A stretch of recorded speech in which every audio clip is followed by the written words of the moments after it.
Guru-guru honorernya sudah diangkatin semua. Berarti bos yang 15% bisa dianggarkan untuk program pendidikan. 36 miliar uang yang untuk gaji honorer tiap tahun yang SPT berarti utuh, bisa dianggarkan untuk pendidikan. Saya lihat laporan dinas berapa persen gedung sekolah di Kabupaten Cilacap yang sudah bagus. Tahun ini 85%. Tahun ini belum dilaksanakan lagi perbaikan. Insya Allah tahun 2023-2024 bangunan gedung sekolah SD SMP yang ada di Kabupaten Cilacap bagus semua. Otomatis 2025-2026 harusnya Kabupaten Cilacap bisa membebaskan biaya pendidikan. Allahumma amin. Ini yang sedang kita siapkan. Apakah ini mimpi? Tidak.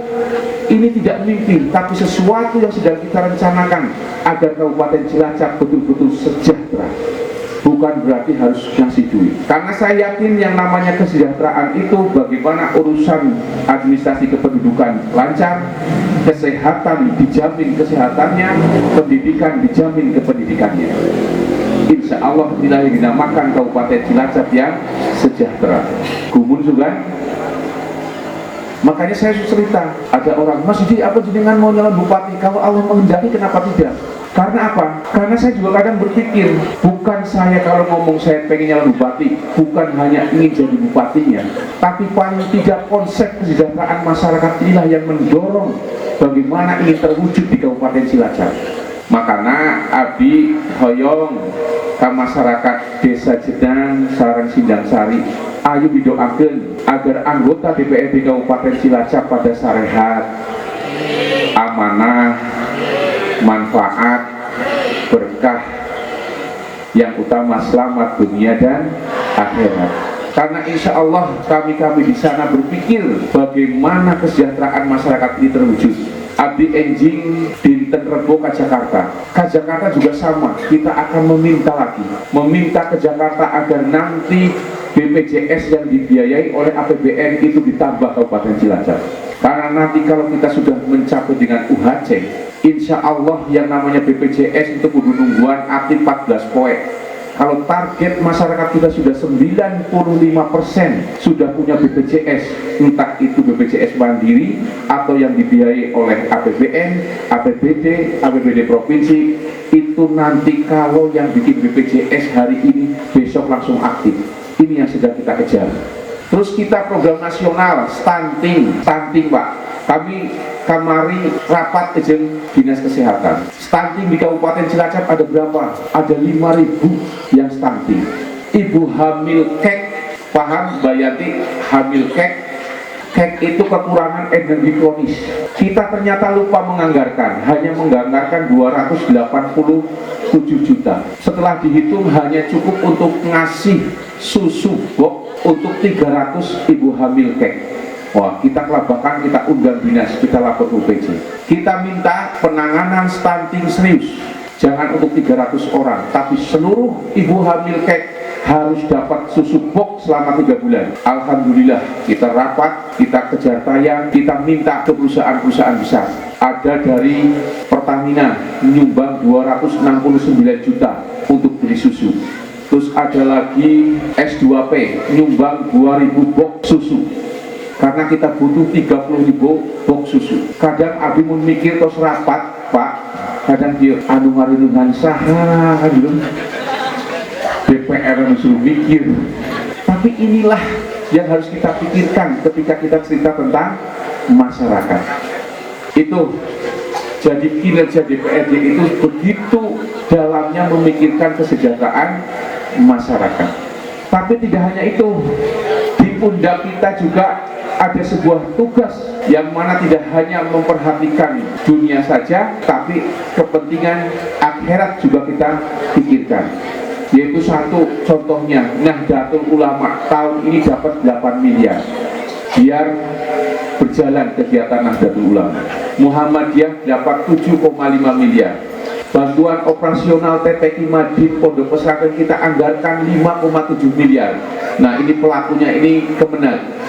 Kemarin kita titipkan Kemenag, uangnya 5,7 dibagi untuk TPQ Madin Pondok Pesantren yang punya izin operasional dari Kemenag. ada yang dapat 8 juta, ada yang 7,5 juta. Karena apa? Kita ingin membantu agar TPQ Madin ini bisa melaksanakan kegiatannya. Minimal ya buat bayar listrik, beli kapur, beli ikro, ini bisa. Ini sudah kita lakukan. Cilacap insya Allah lebih baik daripada kabupaten tetangga. Contohnya kayak Banyumas. Banyumas paling anggaran untuk organisasi keagamaan 1 miliar, kita sudah 8 miliar. TPQ Pondok Pesantren di Banyumas belum teranggarkan, kita sudah 5,7 miliar. Itu Pak Kiai. Ini, jadi kita ingin seimbang antara kehidupan dunia dan akhirat. Mungkin itu anu kiasaku abdi diceritakan.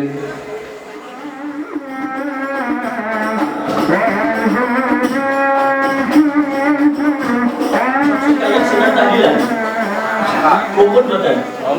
Sok suka Asmaul Husna. Ngumpul betul. Ngumpul. Yasin tahlil, rajaban, sholawatan, mereka ngumpul betul.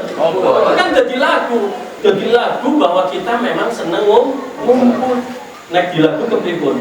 Lagunya lagu apa? Niki sing jadi Bukayim. Bukayim ngaten. Beda maning lagu, beda maning. Alhamdulillah. Yasin tahlil pada ngumpul, Asmaul Husna pada ngumpul, rajaban sholawatan juga ngumpul, manakiban juga ngumpul. Sudah ditunjukkan ngumpul-ngumpul ini apa nama manfaatnya? Oh, kata manfaatnya. Poin yang terpenting, oleh-oleh sing terpenting Kanjeng Nabi Muhammad niku dari perjalanan Isra Mi'raj niku nampi dawuh nglampahi sholat. Berarti sholat ini minangka oleh kira-kira wong lampeng nek dilunga-lunga bali nggawa oleh-oleh sing nrima oleh-oleh wong nang omah niku seneng apa seneng? Seneng apa seneng? Begitu juga wong lampeng. Ketika ada kabar bahwa ini Isra Mi'raj oleh-oleh adalah sholat, maka warga Lampeng termasuk yang senang menerima oleh-oleh yaitu sholat. Nek ana wong Lampeng ora seneng menerima oleh-oleh sholat, berarti normal apa betul? Jadi niki sepakat seneng nek terima oleh. Berarti niki oleh-oleh Kanjeng Nabi niku ditampi nang warga Lampeng berarti kanthi seneng nek nunjukna seneng insya Allah sholatnya membang. Sholatnya terus apa sewaya-waya? Terus ya Allah, sewaya-waya apa terus? Sewaya-waya, wayah duhur, wayah asar, terus alhamdulillah. Itu 5 waktu wis mulai nyang-nyangan. Jadi pelajaran matematik janjane wis diajar.